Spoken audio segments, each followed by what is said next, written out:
শুভ সকাল বন্ধুরা, আশা করি তোমরা সবাই ভালো আছো আর আমরাও ভালো আছি। তো আমরা ভালো থাকার কারণ দেখো, সকাল সকাল আমাদের বাড়িতে একটা নতুন সদস্য এসেছে। ন- তো নতুন সদস্য দেখতে পাচ্ছ শুয়ে আছে, আর সেজন্য আরও বেশি মনটা ভালো লাগছে। তো একদম ভোরবেলা অন্ধকার থাকতে গোমাতাকে মানে গোয়ালঘর থেকে বার করতে গিয়ে দেখি উনি হচ্ছেন, উনি মানে আসছেন আর কি। তার লোকজন ডেকে যা হোক করে ওনাকে বার করেছে। তো যাই হোক, ও এখন শুয়ে আছে, তা ওঠার চেষ্টা করছে, বারবার উঠেও যাবে একটুখানি পরে হয়তো। আর এদিকে হচ্ছে দুধটা, প্রথম যে দুধটা হয় সেটা দোহন করা হয়েছে, এই যে দোয়া হয়েছে। সেই দুধটা এই দেখো, ছোটো একটা বালতির 1 বালতি দুধ হয়েছে। তো ঘন ঘন দোয়াতে হবে।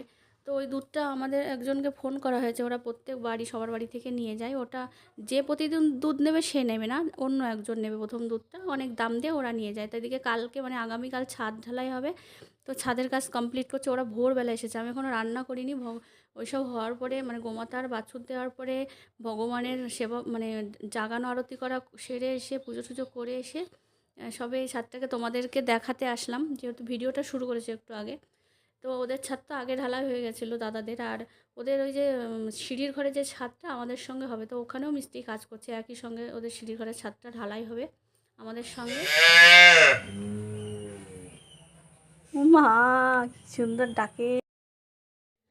তো এদিকে দেখো চলে এসছে, আমি রান্না বসাবো বলে গেটটা লাগাতে এসেছিলাম, আর ও দেখি ও এখানে চলে এসেছে। তো আমি ওকে দেখে আর থাকতে পারলাম না, যেহেতু নতুন মানে গোমাতার এমনিই ভালো লাগে আমার, আর গোমাতার বাছুর দিলে নতুন বাচ্চা বাছুর কি ভালো যে লাগে। তো যাই হোক, আমি ওকে দেখে আবার বসেও পড়েছি এখানে। ভালো লাগছে ভীষণ, ও যদি আসে ডাকছি ওকে। আর ও দেখো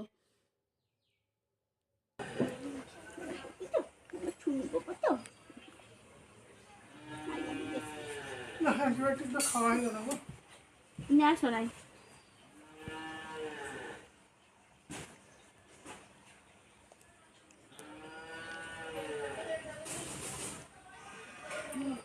আমার শোনা বাবা দা, বোঝা বোঝা বোঝা বোঝা।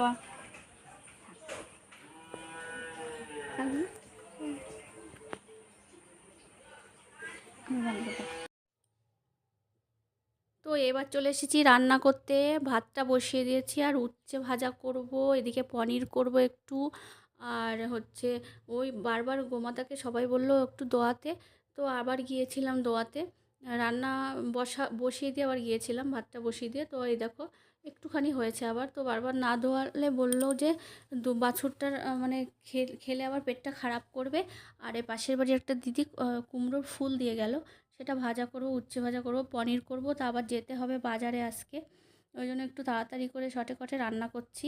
আর কালকে আগামীকাল হচ্ছে ছাদ ঢালে, প্রচুর কাজ আছে, কিছু কেনাকাটাও আছে। তো যাব, আর ওই দেখো ওখানে বসে ওরা খাওয়া দাওয়া করে। তো আগে খাটটা আমাদের পেছন দিকটাই ছিল, বার করা হয়েছে, নষ্ট হয়ে গেছে বৃষ্টিতে বৃষ্টিতে। তো যাই হোক, চলো দেখো, দেখতে থাকো।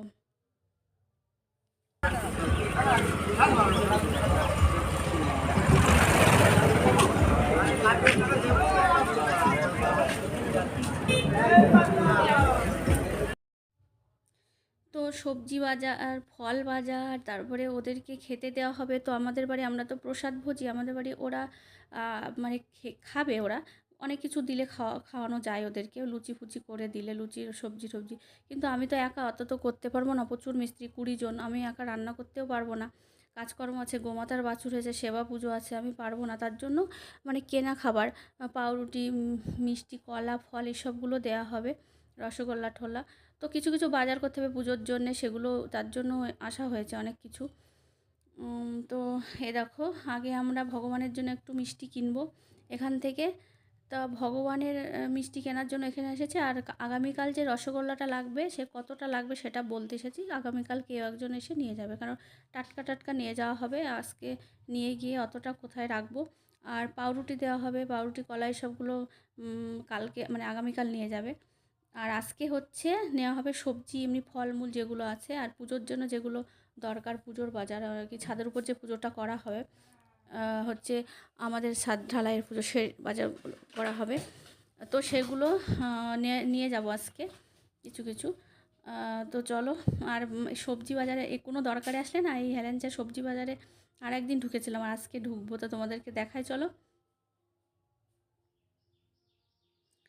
তো তো এখান থেকে আলু কেনা হচ্ছে। আর আমাদের সবজি আমাদের ওখানে কাছাকাছি যে বাজার সেটা গতকাল করা হয়েছিল রাত্রেবেলা, তো টমেটো কেনা হয়নি, আলু কেনা হয়নি, সেটা এখান থেকে নেব। আর হচ্ছে আগামী মানে গতকাল কেনা হয়েছিল সবজি। তো এই দেখো এখন রাত্রেবেলা, তো আজকে করছি সাবুর রুটি। তো ট্রাই করে দেখছি, আমি ইউটিউবেতে দেখেছি একাদশীতে করা হয়, তা আগে একাদশীর আগে ট্রাই করে দেখছি। এ দেখো সাবুটা একটু গরম করে নিয়েছিলাম, তারপরে একটু ঠান্ডা করে মানে কড়াই নাড়াচাড়া করে গরম করে আবার ঠান্ডা করে মিক্সচারে দিয়ে একদম গুঁড়ো পাউডার করে টুকে নিয়েছিলাম, মানে ছেঁকনি দিয়ে ছেঁকে নিয়ে আলু সেদ্ধ করে ভালো করে ম্যাশ করতে হবে, অনেক সময় ধরে ম্যাশ করে এই যে রুটি হচ্ছে। তো ধারগুলো একটু কেটে দিলে হতো, কিন্তু আমার সময় নেই, রাত্রেবেলা তাড়াতাড়ি করছি, তো বুঝে গেলাম। তো করছি। তো তোমরা সাবু একাদশীতে এরমভাবে রুটি বানাতে পারো। তো আজকে ভিডিওটা বন্ধুরা এখানে রাখছি, ভালো থেকে পরের ভিডিওতে আবার দেখা হবে। চ্যানেলটিকে ভালো লাগলে অবশ্যই সাবস্ক্রাইব করে দিও।